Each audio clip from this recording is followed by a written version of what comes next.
부터 예루살렘으로 올라가는 길에 예수께서 제자들 앞에 서서 가시는데 저희가 놀라고 쫓는 자들은 두려워하더라.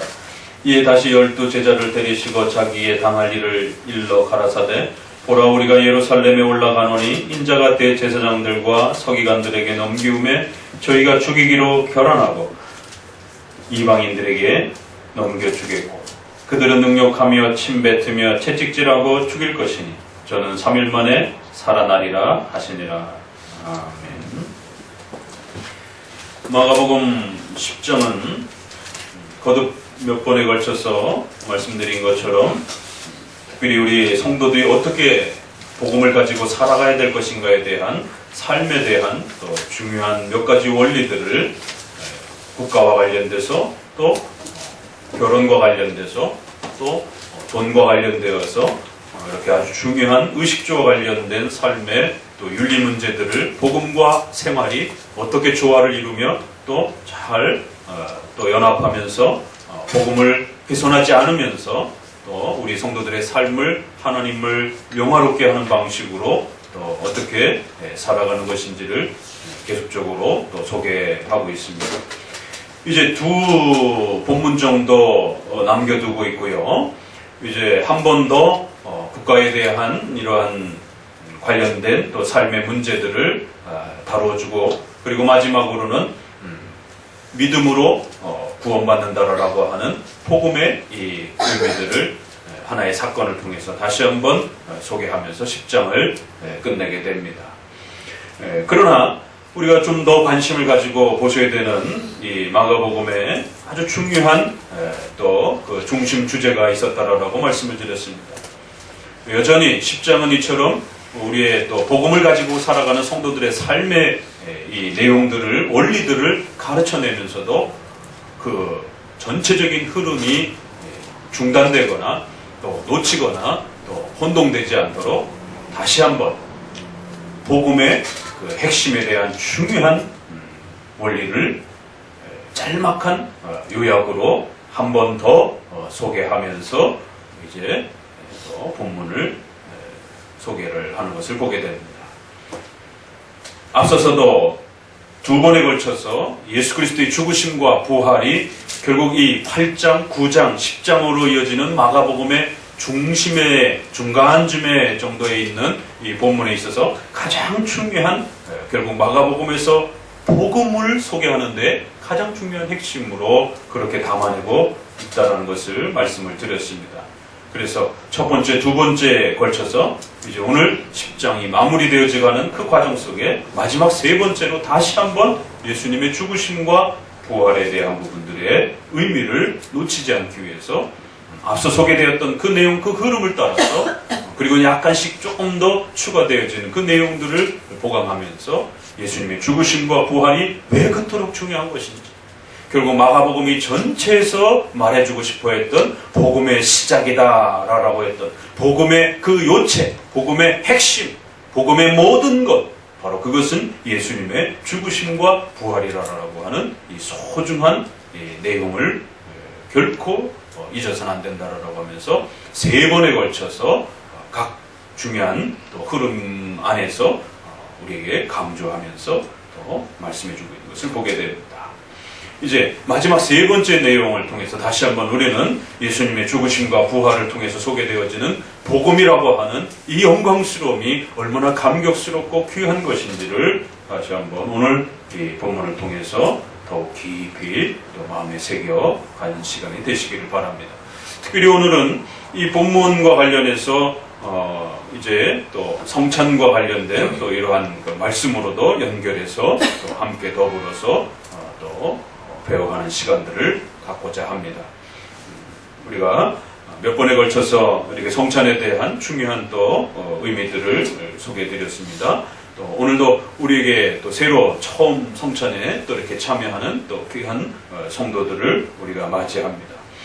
교회에 있어서 예수 그리스도의 죽으심과 부활을 우리 눈에 보이는 가시적인, 눈에 보이는 감각적인 또 그러한 은혜의 수단을 통해서 우리 성도들이 이 그리스도의 죽으심과 부활의 이 영광스러움들을 끊임없이 맛보고 또 그 은혜의 풍성함들을 누릴 수 있도록 그렇게 또 초대해 주신 것입니다. 결국 성찬의 본질도 이 복음의 본질과 그렇게 서로 맞닿아 있는 것입니다. 결국 이 본문 핵심, 오늘 내용은 세례의 핵심 본질이기도 한 것이고 또 성찬의 또 본질의 핵심이기도 한 것입니다. 그래서 다시 한번 오늘 또 이 본문을 성찬과도 또 연결해서 더불어 함께 또 의미들을 살펴가고자 합니다. 우리 첫 번째 내용으로 다시 돌아가 봅니다. 이제 마지막 내용이기 때문에 그동안 소개되었던 첫 번째, 두 번째 내용과 더불어서 함께 이제 마무리해 보도록 합니다. 우리가 처음 이 내용이 소개되었던 것은 마가복음 8장에서 소개가 되었습니다. 31절을 같이 읽어보도록 합니다. 마가복음 8장 31절. 인자가 많은 고난을 받고 장로들과 대제사장들과 서기관들에게 버림받아 죽임을 당하고 사흘 만에 살아나야 할 것을 비로소 저에게 가르치시니. 마태복음 16장에 베드로의 신앙 고백이 소개가 됩니다. 바로 그 내용이 마가복음에서는 8장에서 소개가 되어지면서 결국 신앙이란 과연 무엇인가? 과연 믿음이란 무엇인가? 그것은 복음을 받아들이는 것이다. 복음을 받아들이게 되면 죄사함을 받고 구원받다 하나님의 자녀가 되는 이러한 영광스러움들을 얻게 된다라고 말합니다. 바로 그러한 중요한 복음에 대한 신앙 고백이 이제 마가복음 8장에서 가장 아름답게 또 그렇게 소개가 됩니다. 바로 그 복음을 고백하고 그 복음을 받아들이는 중요한 그 신앙 고백 앞에 바로 무엇을 배워야 하는지, 무엇을 고백해야 되는지, 그 복음은 과연 무엇으로 구성되어 있는 것인지, 그건 바로 예수 그리스도께서 장차 죽으시는 이 내용, 그리고 그리스도께서 죽음으로 끝나는 것이 아니라 부활하신다라고 하는, 바로 예수님이 죽으시고 부활하시는 이 중요한 의미들을 이해하고 배워가는 것, 그것이 복음이고 바로 그것을 잘 이해하고 마음으로 신뢰하고 깨닫고 받아들일 때, 믿음으로 그것을 의지할 때에 구원의 역사가 일어난다는 것입니다. 그래서 처음 이제 아주 구체적으로 예수님께서 죽으셔야 된다라고 하는 그것이 복음의 핵심이요 본질이다라고 하는 사실을 이 마가복음 8장에서 아주 선명하게 드러냈습니다. 복음은, 기독교의 신앙의 본질인 복음은 절대로 정치적인 것이 아닙니다. 복음은 절대로 기복주의적인 물질의 번영과 그 풍성함들을 더 많이 가지는 것에 있지 않습니다. 또 신비적인 체험과 이상한 종교 체험을 행하는 것에 있는 것도 아닙니다. 누가복음에서는 사람이 죽었다 깨어나도 그런 신비로운 경험을 한다 할지라도 성경에서 가르치는 예수님의 죽으심과 부활을 이해하지 못하고 깨닫지 못한다라면 구원받지 못한다라고 말합니다. 우리 학교에서 최근에 종말론을 가르치고 있는데, 그래서 종말론 속에서 우리 학생들에게 특별히 천국과 지옥에 대한 이러한 간증 집회가 얼마나 위험하고, 그것이 한국 교회사의 이단들을 통해서 또 오순절 교단들을 통해서 신비주의적인 이러한 교단들을 통해서 얼마나 많이 한국 교회 안에 스며들었는지 아주 조심해야 된다라고. 그런데 최근에 페이스북을 이렇게 기독교 정보를 이렇게 좀 보다 보니까 예전에 그 천국과 지옥 간증했던 그 유튜브로 녹화된 내용들이 특정한 교회의 또 간증 내용으로 이렇게 돌아다니더라고요. 그때도 위험했는데 그 내용을 지금도 또 그렇게 공유하면서 마치 천국과 지옥의 그러한 그 경험이 우리 신자들에게 구원을 일으키는 것처럼, 아니면 어떤 특별한 더 능력을 우리 성도들이 갖는 것처럼 이렇게 또 심각한 또 혼동을 주는 것을 보게 됩니다. 아니요, 누가복음에서는 죽었다가 사람이 깨어나 그 집안의 가족들에게 찾아간다 할지라도, 잠깐은 놀라는 경험은 할지라도 성경에서 가르친 그 예수님의 죽으심과 부활의 의미를 배우지 않는다라면 그에게 구원은 없다라고 분명히 선을 긋습니다. 초자연적인 신비적 경험을 통해서 구원받는 게 아닙니다.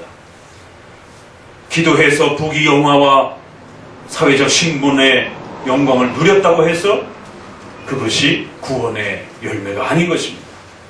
마가복음에서 소개하는 것처럼 왜 예수님이 이 땅에 죽으러 오셨는지, 왜 예수님께서 그 죽음에 갇혀 계시지 아니하시고 3일 만에 부활하시게 되었는지, 그 예수님의 죽으심과 부활이 우리에게, 여러분 자신에게 어떤 의미가 있는 것인지를 성경을 통해서 배우고 깨닫고 그 깨달은 내용을 뜨겁게 마음으로 사모하고 사랑하지 않는다라면 구원받지 못한 것입니다.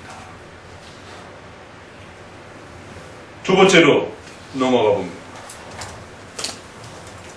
9장 9절입니다.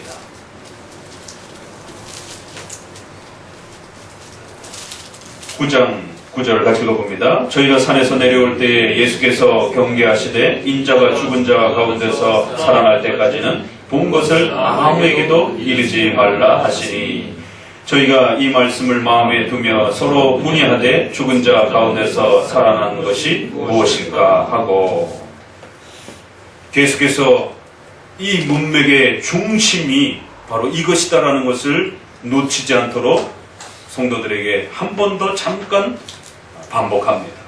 죽은 자 가운데서 살아나는 것, 바로 예수님의 최종적인 목적과 방향은 여기에 있다는 것입니다. 그러자 제자들은 예수님이 하나님 귀신임을 알고 그렇게 순종하며 따라왔는데, 도대체 왜 신이 죽는다라고 하시는 것이, 그리고 그 신이 다시 살아난다라고 하는 것이, 예수님이 죽으시고 다시 살아난다는 것이 과연 무엇인가? 라고 묻고 있습니다.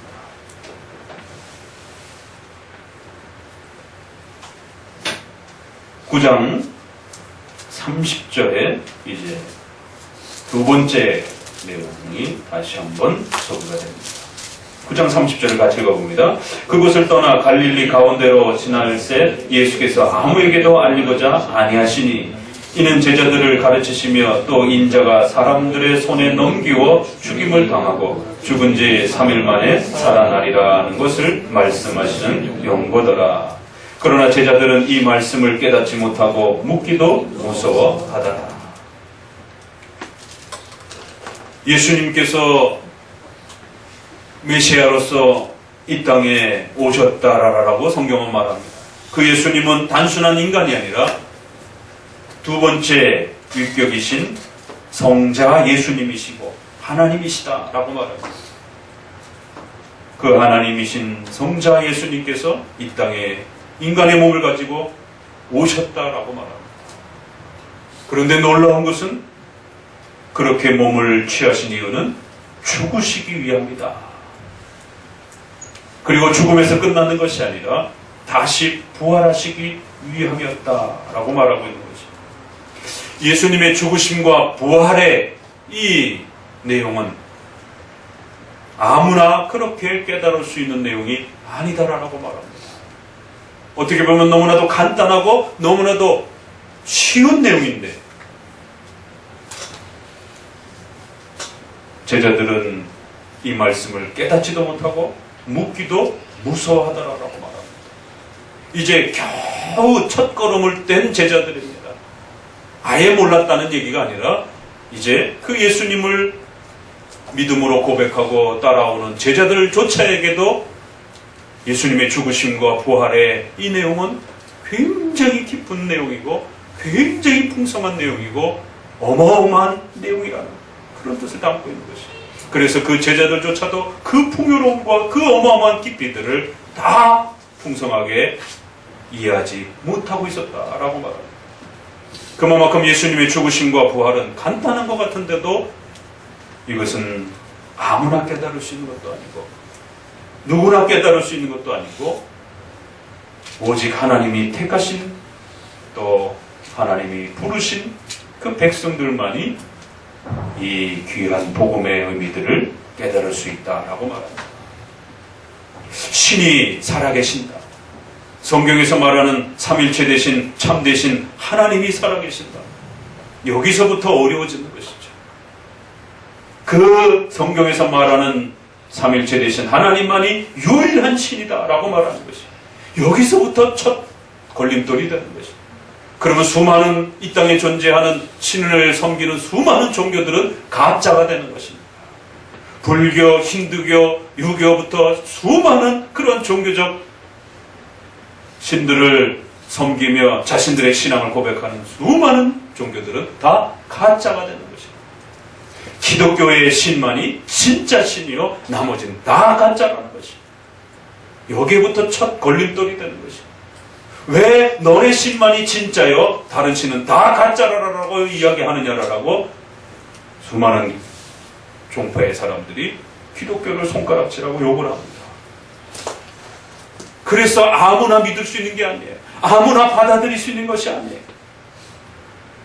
그런데 그러한 신이신 성자 예수님께서 메시아로서 구원자로서 죄를 짊어지고 그 신을 바라보고 신에게 나오지 못하는 죄인된 인간들, 지옥에서 영원히 죽어야 될 그러한 불쌍한 죄인들을 향하여 그들을 구원하시기 위해서 그 신이 직접 이 땅에 인간의 몸을 가지고 오셨다라고 말합니다.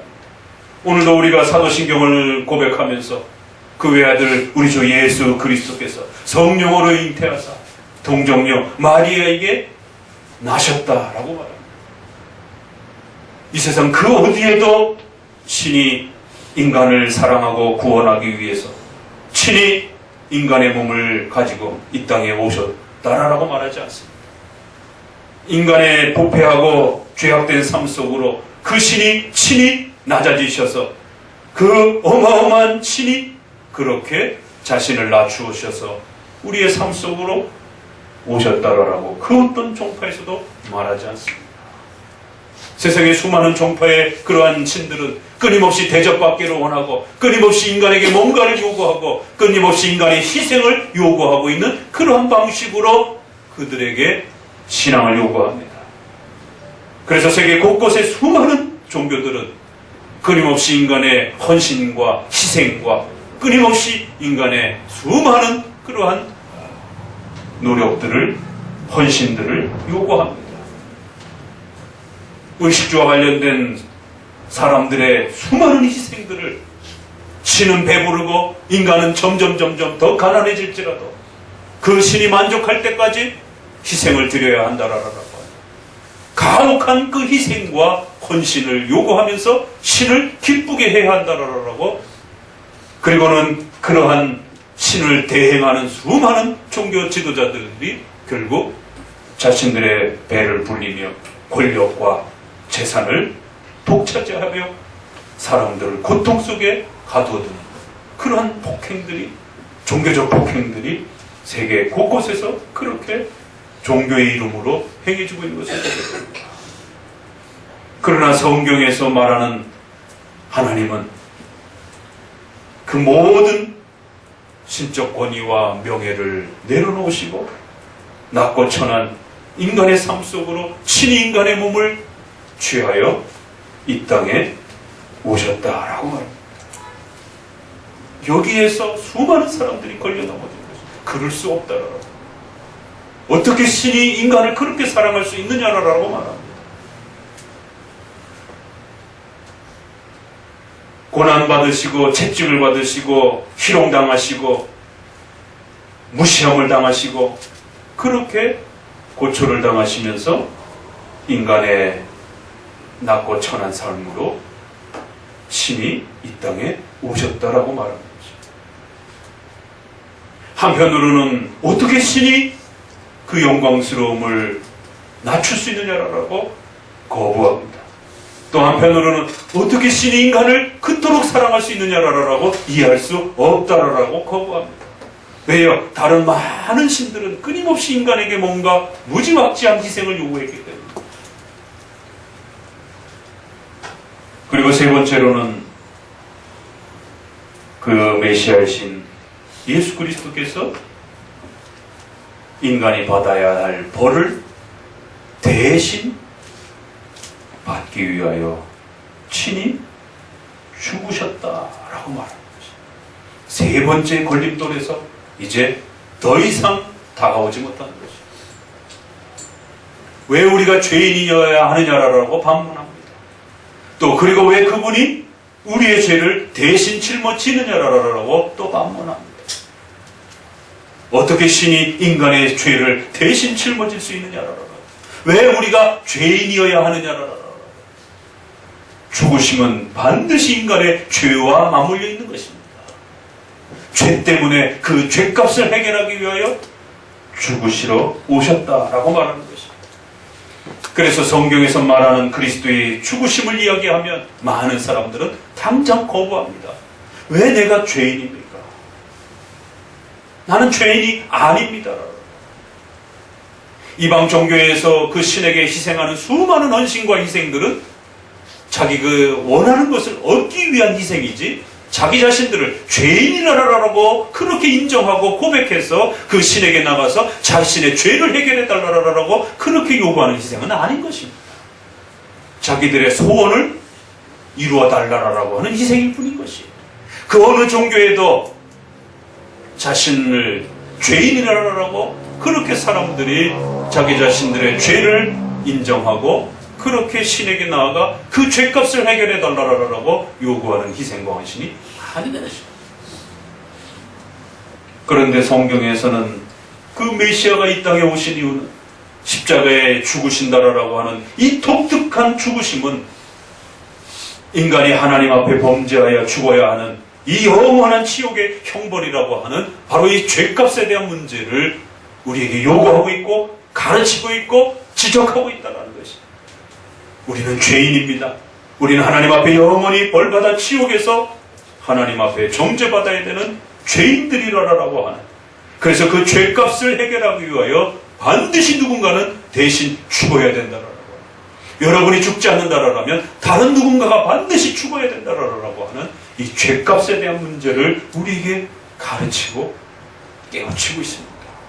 그래서 이 세 번째 걸림돌이 되면서 사람들은 기독교에서 말하는 신을, 기독교에서 말하는 죄를, 기독교에서 말하는 구원을 도무지 이해하기가 어렵다라는 거예요. 받아들이기가 쉽지 않다라고 말하는 것입니다. 그런데 오늘 두 번째에서도 다시 또 한번 예수 그리스도께서 그렇게 고초를 받으시면서 죽임을 당하고 또 부활하실 것이다 라고 말합니다. 자, 10장으로 다시 한번 오셔서 다시 한번 읽어봅시다. 33장 34절을 보라, 우리가 예루살렘에 올라가노니 인자 대제사장들과 서기관들에게 넘기움에 저희가 죽이기로 변환하고 이방인들에게 넘겨주겠고 그들은 능욕하며 침뱉으며 스티키라고 죽일 것이니 저는 3일 만에 살아나리라 하시니라. 같은 내용을 끊임없이 반복하면서 조금씩 더 확장하면서 여러 이야기들을 또 풀어내시는 상황 속에서도 이 복음의 핵심을 놓치지 않도록 다시 한번 그리스도의 죽으심과 부활의 의미가 무엇인지, 바로 이것이 복음이다라고 하는 사실을 우리에게 또 깨우치십니다. 교회 와서 다른 이야기를 들으면 안 됩니다. 교회 와서는 사회정치적인 또 수많은 그러한 일반 상식에 대한 부분들을 이야기하는 것이 아니라 바로 이 복음에 대한 이야기를, 교회에서만이 들을 수 있는 예수님의 죽으심과 부활의 이 귀한 의미들을 깨달아야 하고, 또 이미 신자들은, 깨달은 이 신자들은 이 의미가 무엇인지를 더 풍성하게 또 배워가실 수 있도록 더 많이 또 그렇게 또 들으셔야 하는 것입니다. 오늘 이 본문에서는 같은 내용이 이제 조금 더 확장이 됩니다. 예수님께서 인자가 대제사장들과 서기관들, 또 앞부분에서는 장로들, 종교 지도자들에 의하여 그렇게 배반을 당할 것이다 라고 말합니다. 그리스도의 죽으심을 설명하기 위해서 그리스도의 죽으심은 어떤 죽으심인지를 조금 더 확장해서 이야기합니다. 구약의 유대인들은 장차 오실 메시아께서 자신들을 구원할 것이다라고 하는 그런 메시아 사상을 가지고 있었습니다. 구약에서는 아브라함의 구원의 약속을 하나님께서 주시면서 장차 메시아가 오셔서 아브라함의 후손들을 구원할 것이다라고 약속하고 있습니다. 그런데 정작 그 메시아를 기다리고 있었던 대제사장들과 서기관과 장로들이라고 하는 종교 최고의 지도자들이 그 메시아를 배반하고 그 메시아를 욕하고 조롱하고 핍박하는 이 심각한 상황을 보게 됩니다. 그리고 더 나아가서 여기에서는 이방인들에게 넘겨주었다라고 말합니다. 그러면 이것은 실제로 예수님을 십자가에 못 박아 죽인 로마 관원들, 빌라도와 헤롯, 로마 관원들을 또 더불어서 추가해서 이야기하는 것을 보게 됩니다. 앞부분에는 이 부분은 없었던 이야기예요. 오늘도 우리는 사도신경을 통해서 본디오 빌라도에게 고난을 받으시고 라고 고백하셨습니다. 많은 분들에게 왜 우리가 기독교인들이 본디오 빌라도에게 고난을 받으십니까? 라고 물어보면 그저 겨우 대답하는 내용이 그거 로마 시대 때 예수님이 실제로 죽으셨다라는 고백 아닙니까? 역사적인 그런 사실이다라고 하는 신앙 고백 아닙니까? 겨우 그나마 대답하시는 분들조차도 왜 본디오 빌라도에게 고난을 받으셨다라고 말합니까? 인터넷 SNS에 보게 되면 사도신경을 바꿔야 된다. 사도신경은 로마 카톨릭적인 것이다. 또 사도신경의 많은 부분들은 너무 스콜라적으로 그렇게 정리되어 있는 것이다. 내가 예수님을 십자가에 못 박았습니다 라고 고쳐야 된다. 왜 본디오 빌라도가 예수님을 십자가에 못 박았다라고 그렇게 너무 학문적으로 고백하느냐라는, 신앙적으로 고백해야 된다는 거예요. 우리가 예수님을 십자가에 못 박았습니다. 아주 굉장히 그럴듯합니다. 그러나 오늘도 우리는 본디오 빌라도에게 고난을 받으시고 라고 말합니다. 오늘 본문에서도 이방인에게 넘겨줘서 대제사장과 종교 지도자들도 희롱하고 핍박하고 조롱했지만 더 나아가서 본디오 빌라도와 헤롯과 로마 관원들에 의해서 채찍질을 받으시고 조롱과 침뱉음을 당하시면서 결국 마지막에 십자가에 죽으시는 독특한 그 그리스도의 죽으심의 모습을 오늘 우리에게 가르치는 것입니다. 이방인들에게 넘기워 그렇게 채찍질을 받는 형벌 과정들을 통해서 십자가에 최종적으로 죽는 이러한 독특한 십자가의 죽으심이란 과연 왜 이렇게 죽으셔야 되는 것이냐? 왜 이런 독특한 형태의 죽음을 반드시 죽어야만 하느냐는 것입니다. 그냥 갑자기 급사로 죽으시면 안 되는 것인가요? 갑자기 어디 물에 빠져서 죽으시면 안 되는 것인가요? 아니면 어떤 질병에 걸려서 돌아가시면 안 되는 것인가요? 왜 꼭 채찍질을 받으시고 조롱을 받으시고 마침내 십자가라라고 하는 이방인들의 그 참혹한 가장 무서운 형벌이라라고 하는 그런 십자가 형벌로서 그렇게 죽어야만 하느냐는 것입니다. 그리고 우리가 이제 그 고백을 따라서 본디오 빌라도에게 그렇게 고난을 받으신 거고 본디오 빌라도를 통해서 그렇게 죽으신 것이다라고 고백하는 것입니다. 이러한 성경의 그리스도의 죽으심의 의미와 가치들을 체계적으로 배운 적도 없고 교리적으로 훈련받은 적도 없고 그렇게 성경을 통해서 차분히 배운 적도 없기 때문에 왜 우리가 십자가에 못 박혀 죽였습니다라고 하지 않고 본디오가 죽였다라고 이렇게 책임을 회피하는 것처럼 사도신경에 고백되어 있느냐라고 오히려 공격적으로 지난 2000년 동안 고백해왔던 기독교의 신앙 고백이 틀렸다라고 문제가 많다라고 비아냥하면서 오히려 십자가의 죽으심의 의미를 전혀 이해 못하는 그런 모습들을 드러내는 것을 보게 됩니다. 역사적으로 실제로 예수님이 존재하셨고 역사적으로 예수님이 십자가에 그렇게 죽었다라고 말하는 것도 틀린 말은 아닙니다. 그러나 약간만 맞을 뿐인 것이에요. 역사적으로 그런 사건이 있었습니다. 그건 불신자들도 그 정도 인정합니다. 4대 성인으로서 예수님의 그러한 존재와 독특한 그러한 삶과 또 그분의 마지막 죽음에 대한 역사적 사실들을 불신자들도 그렇게 서양사를 공부하면서 인정합니다. 그 정도 고백하면 그건 우리의 신앙 고백과 상관이 없는 내용들입니다. 그리고 여전히 아직도 본디오 빌라도에게 고난을 받으시고 장사대사 지옥에 내려가시고 라는 의미를 여전히 모르고 있는 것입니다. 오늘 우리 사도신조에는 지옥에 내려가시고조차도 빠져있는 것입니다. 종교개혁의 루터에 대해서 의문다. 쯔빙글리나 불린과 또 칼빈의 그러한 교리문다. 또 독일 지역의 하이델베르그 요리문다.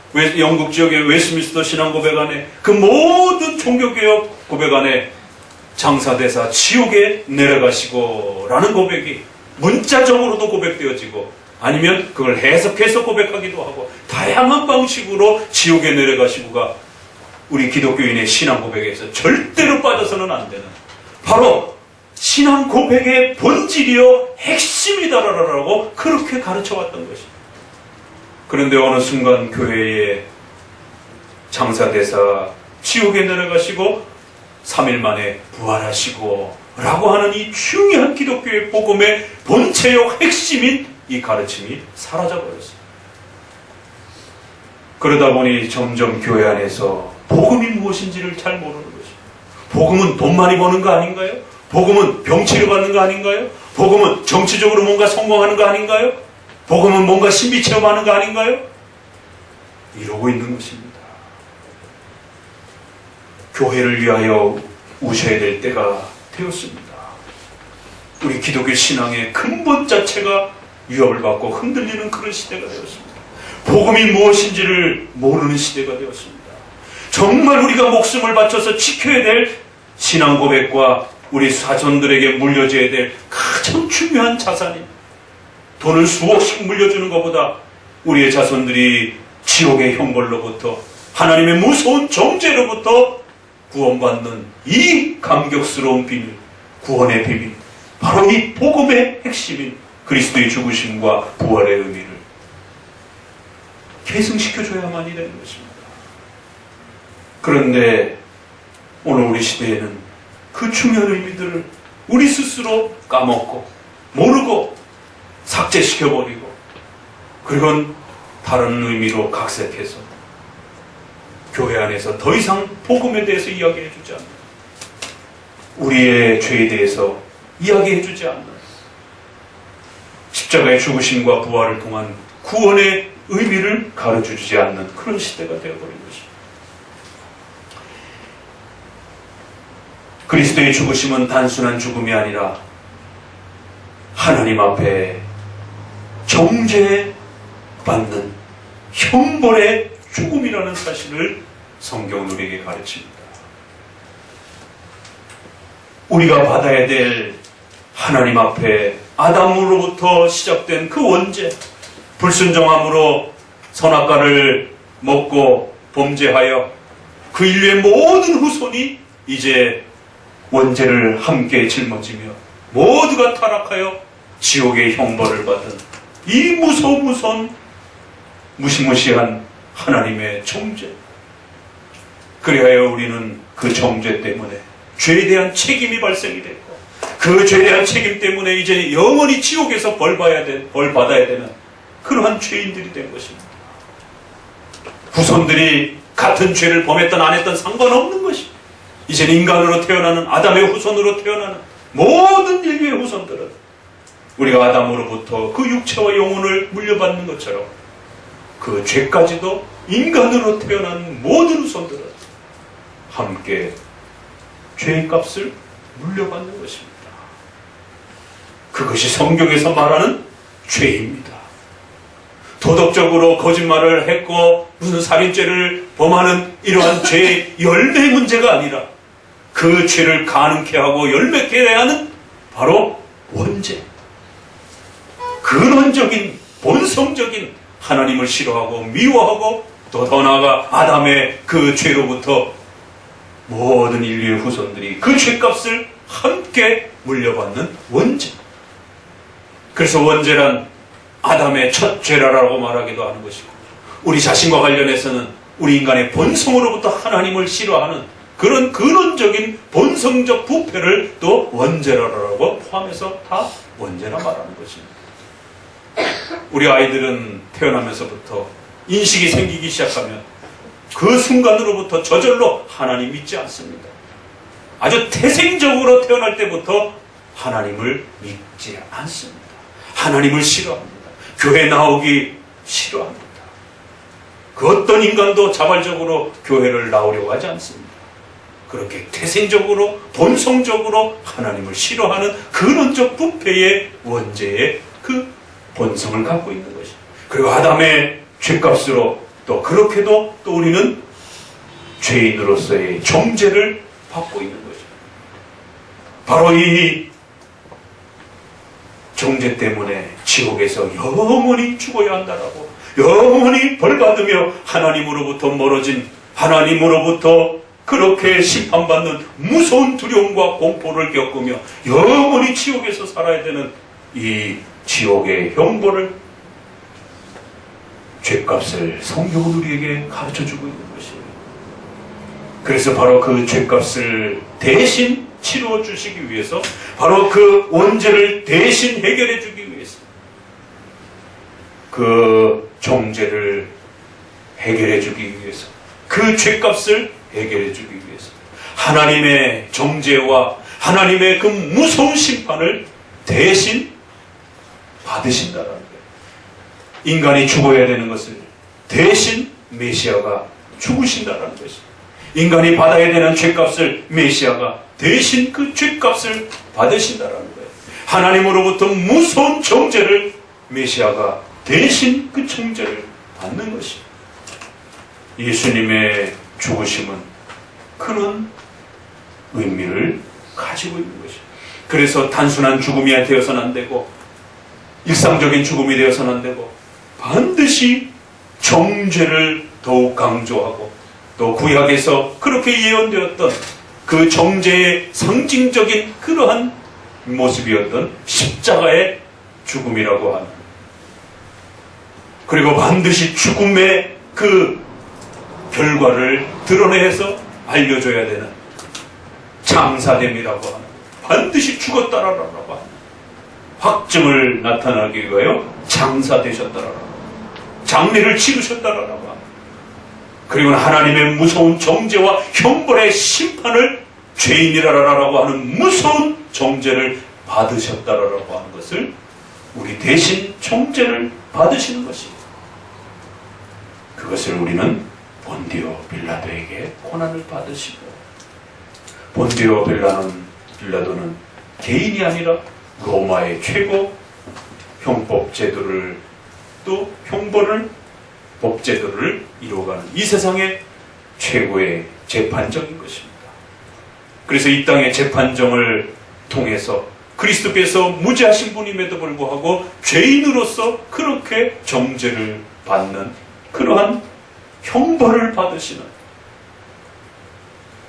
죄인으로서 선고되시는 그 장면을 통해서 하늘의 법정에서 성부 하나님의 그 무서운 정죄와 심판을 예수 그리스도께서 정죄당하시고 죄인으로서 선고되시면서 죽어야 한다라고 하는 그 무서운 심판의 선언을 본디오 빌라도의 법정을 통해서 대신 하늘의 법정을 우리에게 상징적으로 그렇게 가르쳐내신 것이에요. 하나님께서 정죄하신다는 게 무엇인지, 우리가 죽어야 될 그 지옥의 형벌을 대신 짊어진다는 게 무엇인지 우리는 잘 모릅니다. 원죄조차도 잘 모르는 것이에요. 그 죄값이라는 게 무엇인지 잘 모릅니다. 정죄의 심판이라는 게 무엇인지도 잘 모르는 것입니다. 그래서 하나님께서는 이처럼 세상의 법정을 이용하여 그 세상의 법정으로부터 정죄를 받고 심판과 이제 형벌의 십자가의 죽음이라고 하는 이러한 죽음의 모습이 무엇인지, 그래서 그 죄값을 짊어진다라는 게 무엇인지, 그 죄값의 최종은 죽음이라고 하는, 그것도 단순한 죽음이 아니라 정죄를 나타내는 십자가의 그 참혹한 죽음을 통해서 정죄받았다라고, 저주받았다라고 하는, 하나님의 무서운 저주와 정죄를 받는다라고 하는 이 모든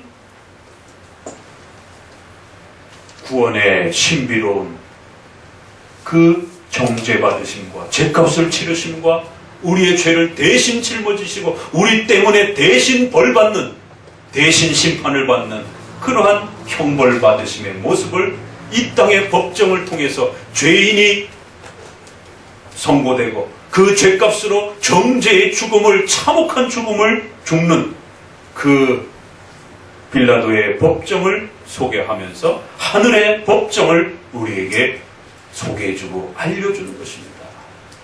단순한 역사적 사건을 이야기하는 게 아닙니다.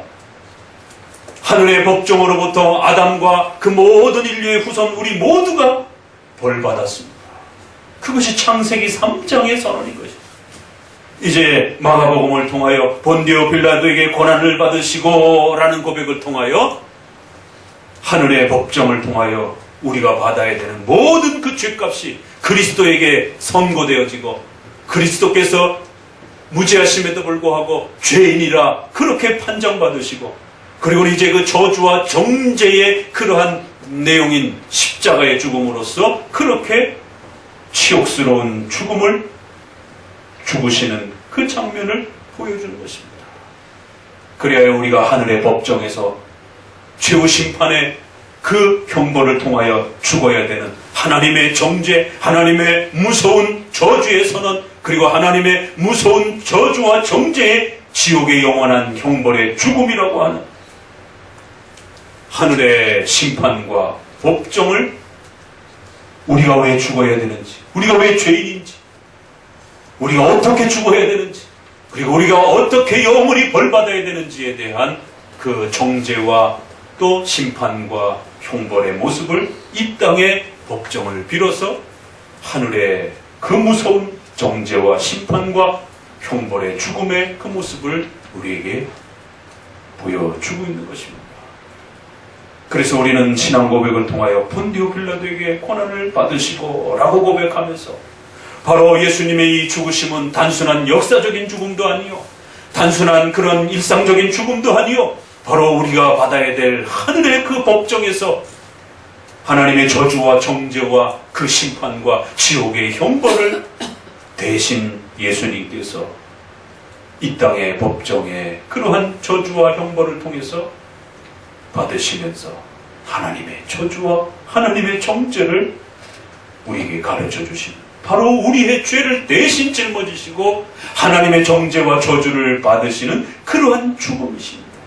바로 우리 때문에 우리의 죄를 갚아주시기 위해서, 우리의 죄값을 해결해 주시기 위하여 하나님의 법정에서 대신 죄인으로서 죽으시는, 대신 그 하나님의 법정에서 죄인으로서 선고되어 주시는 그러한 죽음인 것입니다 라고 고백하는 것입니다. 그 죄값 때문에 십자가에 저주의 죽음을 죽으셨고, 그리고 그 죄값의 결과로 장사되신 것입니다. 실제로 죽으신 것입니다. 그리고 지옥에 내려가시고, 진짜로 지옥에 내려가신 것입니다. 바로 인간의 죄가 얼마나 무서운 것인지, 그 메시아가 이 땅에 오셔서 친히 십자가에 죽으시지 않으면 결코 그 죄값이 해결되지 않나. 하나님으로부터 버림받은 그 죄라고 하는 것은 지옥의 고통을 맛볼 정도로 그렇게 어마어마한 고통이요, 인간이 정죄받아 죽어야 되는 그 고통은 지옥을 맛보는 그런 고통이다. 인간의 죄란 그런 것이라는 겁니다. 그래서 지옥에 내려가시고 라고 하는 고백은 바로 인간의 죄의 그 참혹함을 친히 감당하시고 인간이 받아야 될 하나님으로부터 두려움과 공포와 그 지옥에 빠져서 겪는 그 수많은 어마어마한 죄의 고통들을 친히 그리스도께서 맛보신 것입니다. 바로 이 그리스도의 죽으심이란, 그리스도의 십자가의 죽으심과 장사되심이란, 결론적으로 말해서 우리 인간이 겪어야 될 이 엄청난 지옥의 고통과 형벌을 대신 짊어지시고 맛보시고 그렇게 대속해 주신 것입니다. 값을 치러주신 것입니다. 그래서 십자가의 정죄의 죽음을 당하시고 고난받으시고 장사되사 지옥에 내려가시고 라는 이 서너 마디의 고백은 바로 복음의 핵심이요 모든 것입니다. 그런데 거기서 끝나는 것이 아니라 이제 그 죄값을 해결하시고 그 지옥의 영원한 형벌들을 전부 마무리 지으시고 새로운 생명으로 이제 3일 만에 부활하셨다. 하나님께서 약속하신 대로 3일 만에 그렇게 새로운 생명으로 부활하셔서 이제 그의 백성들이, 그리스도를 믿고 의지하는 그 모든 백성들이 그리스도와 동일하게 새로운 생명으로 그 죽음에 갇혀있지 않고 그 지옥의 영원한 형벌에 갇혀있지 아니하고 이제 새로운 생명으로 중생하고 거듭나서 하나님의 자녀요 백성이 되는 새로 살아나는 영생의 생명을 얻게 될 것이다 라고 하는 또 약속을 더불어 우리에게 주신 것입니다. 이처럼 복음이란 그리스도의 죽으심이 어떤 특징을 갖고 있는 것인지, 왜 종교 지도자들과 세상의 관원들 모두가 힘을 합쳐서 그리스도를 해하려고, 그리스도를 죽이려고, 그리스도를 죽이지 아니하면 안 될 것처럼 온 세상의 모든 힘이 동원되어서 타락한 종교와 부패한 권력이 힘을 합쳐서 왜 메시아이신 그분을 죽이려고 달겨드느냐라는 거지. 그리스도의 오심은 우리의 죄를 해결해 줄 수 있는 유일한 값진 구원의 비밀이기 때문에 그런 것이. 그래서 사탄은 타락한 종교와 부패한 권력 모두를 이용해서라도 그리스도를 방해하고 메시아의 이 구원의 십자가의 죽으심과 부활을 망가뜨리려고 그렇게 달겨들었던 것입니다. 그럼에도 불구하고 예수 그리스도께서는 이처럼 3번에 걸쳐서 그 어떤 방해와 어떠한 그러한 걸림돌도 하나님께서 그의 백성들을 구원하고자 하시는 이 위대한 복음의 이 역사를 막을 수 없고 또 방해할 수 없다라고 거듭 예언하고 계시는 것입니다. 이제 이렇게 죽으실 것입니다. 죽기 직전에 이렇게 3번에 걸쳐서 나의 죽음은 바로 하나님이 약속하시고 하나님이 계획하신 바대로 그렇게 인간의 그의 백성들의 구원을 위한 그러한 희생적 죽음이다라고, 대속적 죽음이라고 합니다. 값을 치르는 죽음이라고 합니다. 그래서 반드시 그 죽음을 성취해야 하고 부활을 성취해야만 한다라고, 그것이 복음이다라고 이렇게 알려주고 계시는 것입니다. 자, 이제 마지막 어디를 한 번 더 보시느냐면 한 사건을 소개하고 난 이후에 이제 다시 한 번 또 결론적으로 이 내용이 소개가 됩니다. 45절을 읽어봅니다. 인자에 온 것은 섬김을 받으려 함이 아니라 도리어 섬기려 하고 자기 목숨을 많은 사람의 대속물로 주려 함이니라. 이처럼 10장을 끝내면서 결국 예수님께서 오셔서 우리에게 주시려고 하셨던 이 소중한 선물은 부귀영화와 정치적인 것이 아니라 그의 백성들을 위하여 자신을 대속물로, 이 대속물이라는 단어가 어려운 것입니다. 죄값이라는 뜻이에요. 대신 값을 치른다를 줄여서 대속 희생제물, 대신 대리적 희생제물, 이걸 줄여서 한문으로 우리 표현으로는 대속물 이렇게 말하는 거죠. 우리가 죽어야 되는데 우리 대신 죄값을, 형벌의 값을 치르시면서 하나님의 정죄와 저주를 친히 자신의 죽음을 통해서 희생을, 제물처럼 희생을 치러주셨다. 그래서 그리스도의 죽음은 단순한 역사적 죽음도 아니요, 일상적 죽음도 아니요, 반드시 하나님의 형벌을 대신 값을 치르시면서 우리가 받아야 될 정죄를, 그 값을 치르신 대속적 희생이요, 대속적 죽음이라는 사실을 우리에게 가르치고 있는 겁니다.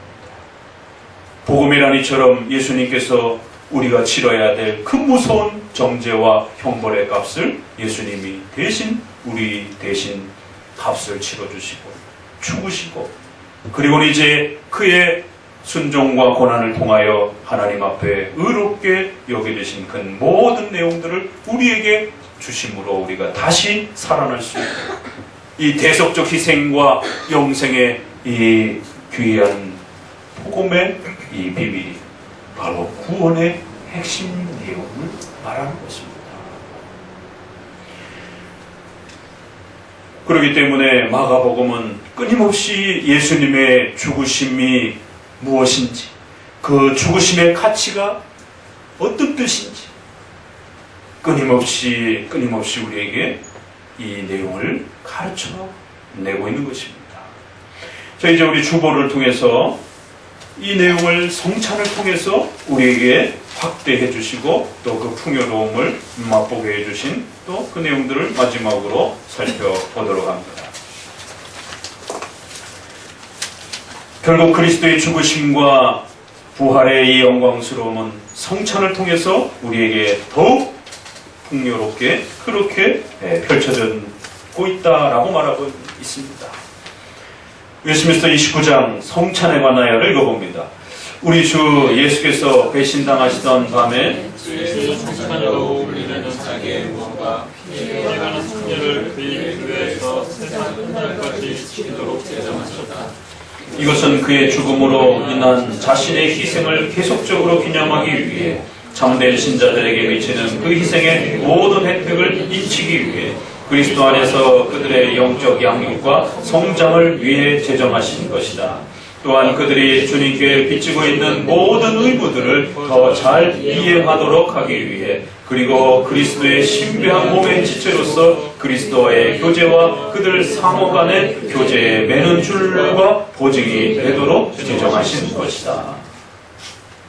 바로 성찬은 이러한 그리스도의 죽으심과 희생의 이러한 영광스러움들을 우리 성도들이 절대로 잊어버리지 말도록, 그래서 상징적으로 사용하는 떡과 포도주를 통하여 그리스도의 몸이 찢겨지고 그리스도의 피가 흘려진 이것은 바로 우리의 죄값을 대신 치르시기 위한 희생적, 대속적 죽음임을 계속적으로 기억하고 기념하도록, 맛보도록 그렇게 우리에게 주신 은혜의 수단이라 라고 말합니다. 그리고 참된 신자들에게 그 결과 잊혀지게 되는 그 그리스도의 대속적 희생의 모든 혜택들을 이 성찬을 통해서 우리에게 부어주신다는 것입니다.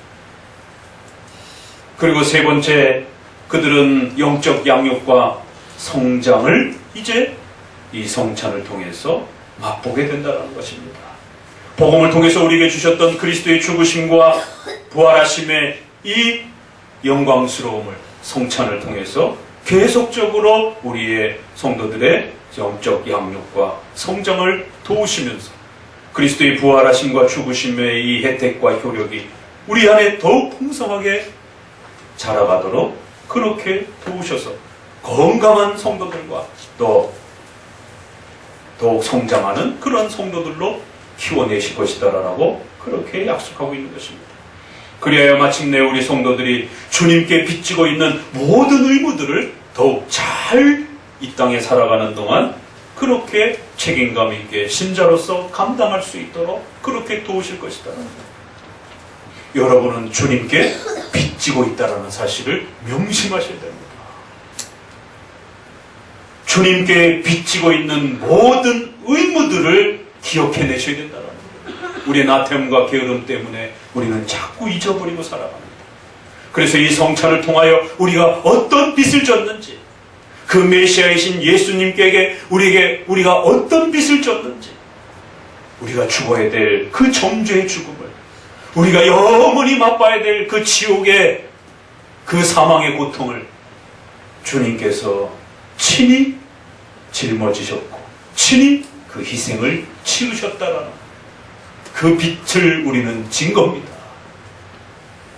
그래서 평생토록 이제 그 주님을 위하여 우리는 살기로 그렇게 믿음으로 고백하고 주님께 나온 것이, 성찬을 통해서는 이제 이러한 그 신앙의 빚과 의무들을 잘 또 깨닫고 배워가는 시간이 된다는 것입니다.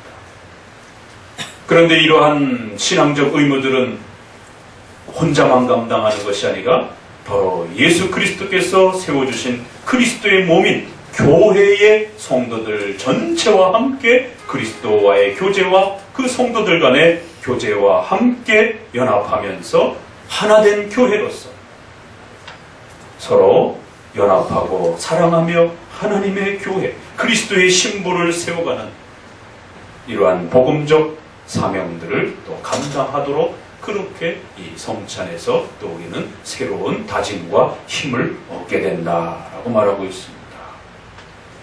오늘 마가복음 10장 말씀을 통해서 복음이 무엇인지, 복음은 그리스도의 죽으심과 부활이라는 사실을 더욱 잘 새기셔서 영원토록 이 영광스러운 구원의 복음의 이 비밀들을 더욱 풍성하게 맛보시는 우리 성도들 되시기를 주의 말씀을 권면드립니다.